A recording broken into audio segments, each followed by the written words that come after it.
নমস্কার বন্ধুরা, welcome back to live আড্ডা ফুটবল। তো বন্ধুরা, আরও একটা নতুন ভিডিওতে তোমাদের সকলকে স্বাগত জানাই।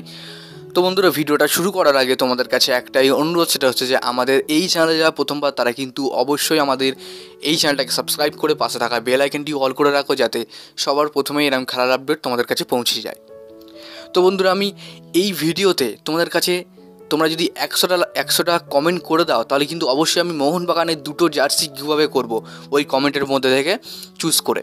তো যারা এখনও কমেন্ট করনি তারা কিন্তু অবশ্যই চ্যানেলটাকে সাবস্ক্রাইব করে নিচে একটা ভালো কমেন্ট করে দাও অবশ্যই। তো বন্ধুরা, আছে বিশেষ কিছু আপডেট তোমার সঙ্গে শেয়ার করার আছে। তো তোমরা ভিডিওটা একটা সেকেন্ডও স্কিপ না করে পুরোটা দেখতে থাকো। একটা সেকেন্ডও স্কিপ করলে তোমরা কিন্তু কিছুই বুঝতে পারবে না মাথামুন্ডু। তো বন্ধুরা, সবার প্রথমে আমরা আলোচনা করব যে ইস্ট বেঙ্গলের প্লেয়ার অর্থাৎ দিমিত্রিয়স দিয়ামাটাকোস, এই প্লেয়ারকে কিন্তু বর্তমানে আইএসএলের একটা বড় ক্লাব অর্থাৎ মুম্বাই সিটি এফসি ট্রান্সফার মার্কেটে তারা কিন্তু টার্গেট করেছে এই দিমিত্রিয়স দিয়ামাটাকোসকে।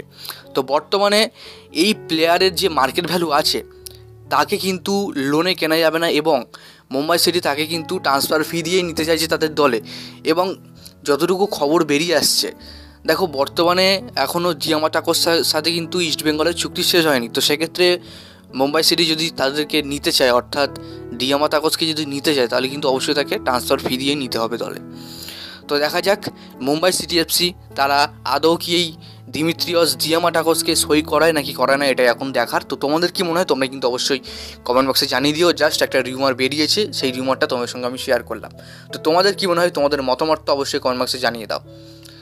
তো বন্ধুরা, এরপরে তোমাদের যে আপডেটটা দেবো সেটা কিন্তু বড় একটা আপডেট। অস্ট্রেলিয়ার একটা আর্টিকেল থেকে এবং অস্ট্রেলিয়ার একটা টুইট পেজ থেকে একজন টুইট করেছে, সেটা কিন্তু অস্ট্রেলিয়ারই একজন, এবং সেই টুইটারের বা সেই যে টুইট করেছে তার কিন্তু কোনো ভেরিফাইড নেই।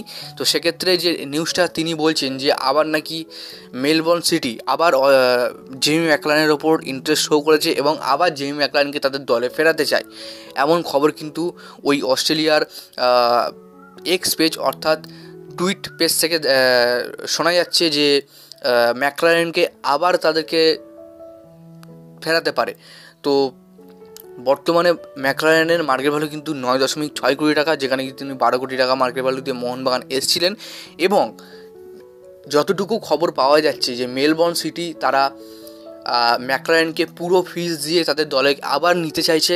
কেন নিতে চাইছে জানি না, এবং এই খবরের কিন্তু কোনো সত্যতা নেই। জাস্ট এই আপডেটটা পাওয়া মাত্রই কিন্তু তোমার সঙ্গে আমি শেয়ার করলাম যে এমনটা কিন্তু জানানো হচ্ছে এবং এমনটা কিন্তু অ্যানাউন্স করা হচ্ছে এমন একটা অস্ট্রেলিয়া পেজ থেকে। তো তোমাদের কি মনে হয়, ম্যাকলারেনকে মোহনবাগানের কি ছেড়ে দেওয়া উচিত না উচিত না, তোমরা অবশ্যই কমেন্ট বক্সে জানিয়ে দাও। এবং এর যদি কোনো কনফার্ম আপডেট বা কনফার্ম খবর আসে, তাহলে কিন্তু সবার প্রথমেই কিন্তু তোমরা এই চ্যানেল থেকে পেয়ে যাবে। তো যাই হোক বন্ধুরা, পরের আপডেটটা তোমাদের সাথে শেয়ার করি। পরের আপডেট হচ্ছে মোহনবাগানের নতুন বিদেশিকে নিয়ে। তো আমার কাছে প্রায় অনেকে প্রশ্ন করেছিল তাদের নতুন বিদেশি কোন দেশ থেকে হতে পারে, তো সেটা কিন্তু স্কটল্যান্ড থেকে হতে পারে। এবং আদৌ কোনো নতুন খবর আসলে কিন্তু তোমাদেরকে আমি সবার প্রথমে জানিয়ে দেবো। তো যাই হোক বন্ধুরা, ভিডিওটা এতটাই ছিল। ভিডিওটা ভালো লাইক করে চ্যানেলটাকে সাবস্ক্রাইব করে পাশে থাকা বেল আইকনটি অল করে রাখো। ধন্যবাদ।